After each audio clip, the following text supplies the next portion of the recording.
ప్రజల రాకపోకలకు ఇబ్బందులు తొలగించేందుకు నాలాపై బ్రిడ్జి కల్వర్టును నిర్మాణ పనులను వేగవంతంగా కొనసాగిస్తున్నామని మున్సిపల్ చైర్పర్సన్ మురిశెట్టి నివేదిత లక్షాది తెలిపారు.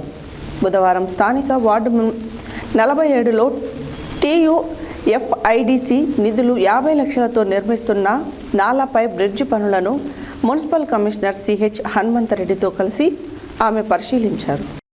ప్రజల రాకపోకలకు ఇబ్బందులు తొలగించేందుకు నాలపై బ్రిడ్జి కాల్వర్టుల నిర్మాణ పనులను వేగవంతంగా కొనసాగిస్తున్నామని మున్సిపల్ చైర్పర్సన్ మురిశెట్టి నివేదిత లక్షాది తెలిపారు. బుధవారం స్థానిక వార్డు నెంబర్ 47లో TUFIDC నిధుల 50 లక్షల రూపాయలతో నిర్మిస్తున్న నాలపై బ్రిడ్జి పనులను మున్సిపల్ కమిషనర్ CH హనుమంతరెడ్డితో కలిసి ఆమె పరిశీలించారు. ఈ సందర్భంగా ఆమె మాట్లాడుతూ నాలపై తగిన సంఖ్యలో బ్రిడ్జిలు లేకపోవడంతో ప్రజలతో పాటు కళాశాలలు, పాఠశాలల విద్యార్థులు 60 ఫీట్ల రోడ్డు నుంచి చుట్టూ తిరిగి వెళ్లవలసిన పరిస్థితి ఏర్పడిందన్నారు. ప్రజల ఇబ్బందులను దృష్టిలో పెట్టుకొని నాలపై 2 బ్రిడ్జి కాల్వర్టులను నిర్మిస్తున్నామని తెలిపారు.